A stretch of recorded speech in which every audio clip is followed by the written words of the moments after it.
Les amis, aujourd'hui nous allons parler d'une histoire sacrément sympathique. Je viens de me lever, c'est vous dire à quel point elle est sympathique, j'ai très mal au coude. Il y a 7 mois, oh j'ai envie d'être debout.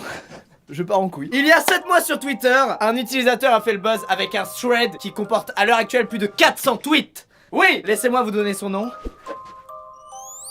Adam Ellis. Tout a commencé le 7 août dernier lorsque Adam Ellis, je vais m'asseoir, c'est horrible, a publié le tweet suivant. Bon, mon appartement est actuellement hanté par le fantôme d'un enfant mort et il essaye de me tuer.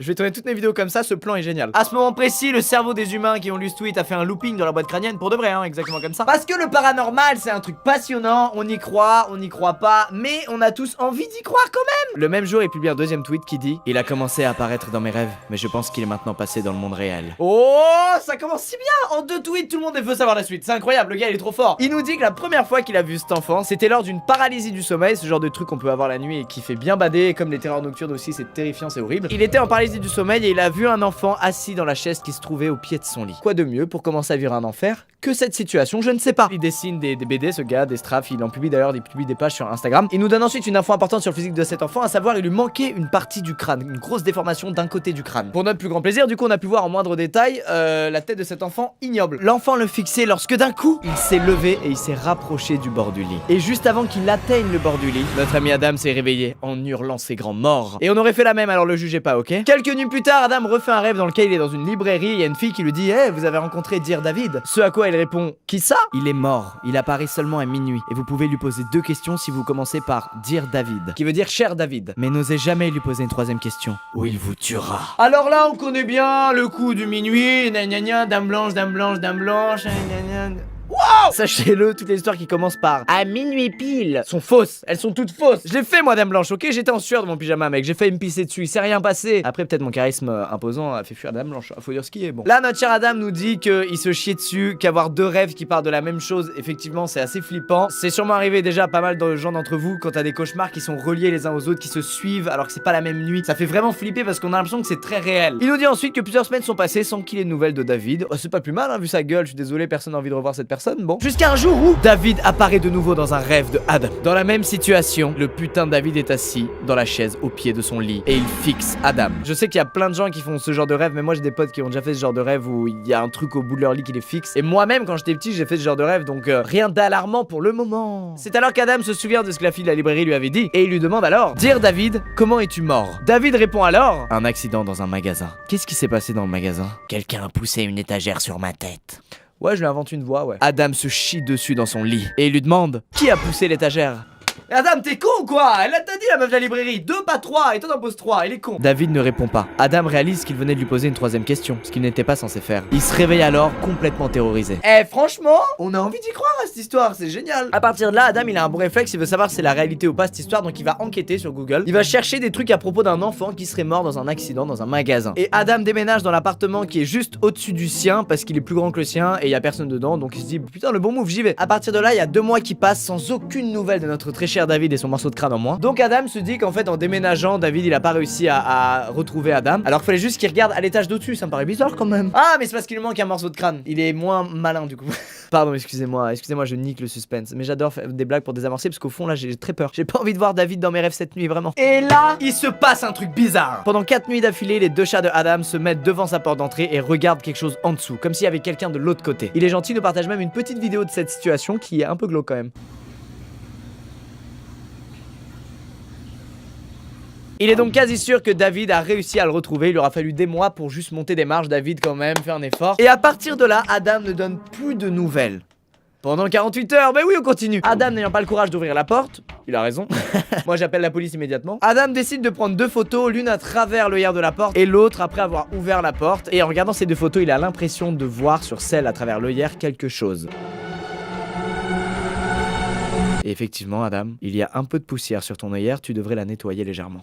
À partir de là, Adam, il reverrouille sa porte à balles, il saute dans son lit, il se chie dessus, il a raison. Et il publie une photo de son chat qui attend toujours devant cette porte d'entrée. Et j'avoue qu'à sa place, j'aurais peur. En plus, j'ai des animaux, vous savez, tous ceux qui ont des chats là. Vous savez que des fois, nos chats, ils font des faces bizarres. Et on se dit, ils voient des choses que nous, on ne voit pas. T'imagines là, quand il fait ça, ton chat? C'est horrible. Et c'est là où ça devient glauque, je trouve, c'est que Adam, il commence à s'habituer à ça. Et il publie régulièrement des photos de ses chats qui sont devant sa porte d'entrée. Et ça arrive tout le temps vers le milieu de la nuit. Il publie une autre vidéo, il dit, voilà, comme d'hab, quelques minutes avant minuit, comme à chaque fois. Genre, ça devient normal, quoi. Les objets, ils pourraient bouger, il ferait, ouais, c'est normal, un fantôme. Et c'est là où ça devient flippant, c'est quand ce qui n'est pas normal devient normal pour le mec parce qu'il se rend plus compte du truc. Là, Adam fait alors un move désespéré, il met du putain de sel devant sa porte d'entrée, en mode ça éloigne les mauvais esprits. Quelques jours plus tard, Adam, il a une trop bonne idée. Il télécharge une application qui, dès qu'il y a du son, ça enregistre. Voilà, je peux pas mieux l'expliquer. Le matin, il se lève et il voit que dans l'application, il y a 33 enregistrements. Ce qui veut dire que dans la nuit, il y a eu 33 fois du bruit chez lui. Il nous dit que la plupart d'entre eux sont vagues, il y en a quelques-uns, c'est aussi le bruit des voitures qui passent. Mais il y en a 3 qui ont marqué son attention.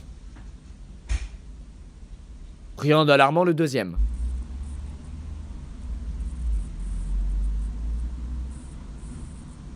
Ok, un petit bruit électrique, ça peut arriver aussi. Bon, avec toute l'électronique qu'on a chez nous, c'est totalement envisageable.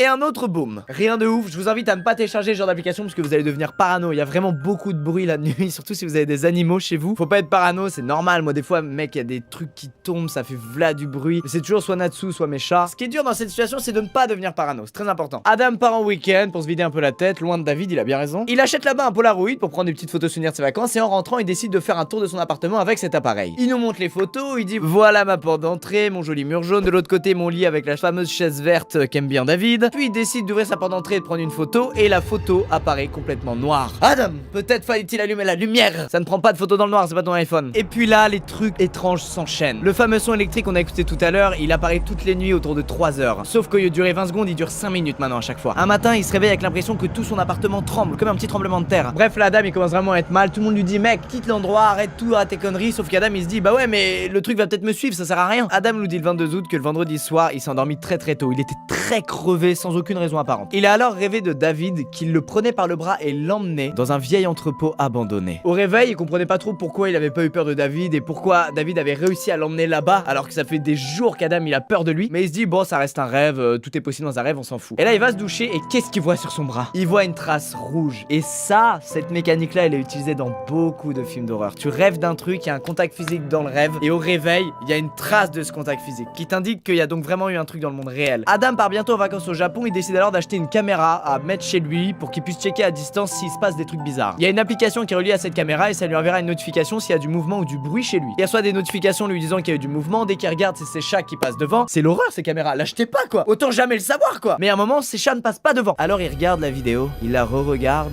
et regardez bien la chaise.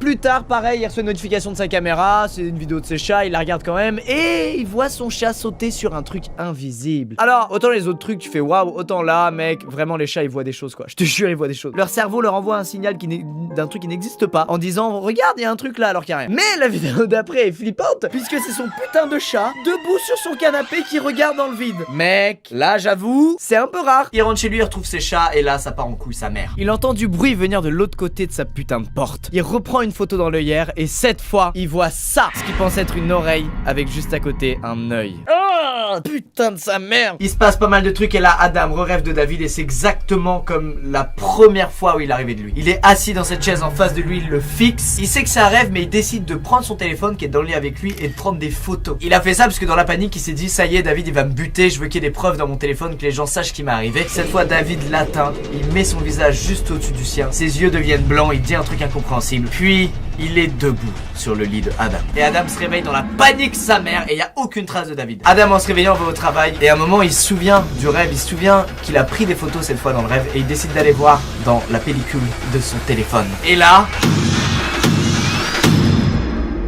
God damn it! Il existe, fils de pute! Les amis, c'est la fin de l'histoire de Adam et de Dear David. On sait toujours pas si c'est vrai ou si c'est faux, mais on pense que c'est une histoire créée de toutes pièces. Et c'est pas plus mal parce que franchement l'histoire elle est chambée. Pour une fois on n'a pas envie de niquer le mec parce qu'il a fait un fake. Au contraire, juste de lui dire mec c'est trop bien, peu importe que ce soit fake ou pas. On sait qu'il est illustrateur et cartooniste, donc il sait créer des histoires, il a l'habitude de ça. Il s'agit là d'un bon gros coup de com pour lui. En tout cas ça a marché, ça fait un buzz total et je trouve que c'est tellement bien géré. Et en plus quand moi là je vous fais le débrief après coup, mais quand tu suis l'histoire en direct c'est fantastique. Bref voilà, j'avais juste envie de vous raconter cette petite histoire. N'hésitez pas à aimer la vidéo si ça vous a plu. Et peut-être que s'il y a d'autres histoires comme ça un jour qui voient le jour, des creepypastas de ce genre là sur le net, et ben je vous ferai les vidéos mais en direct pendant que ça se passe. J'espère que vous allez passer une très bonne nuit. Et si vous venez de mater cette vidéo avant de dormir, bonne chance. Poussez toute chaise se trouvant au bout de votre lit, allez la foutre dans la chambre de votre petite soeur ou petit frère. Je vous dis à bientôt, merci d'avoir regardé et gros bisous.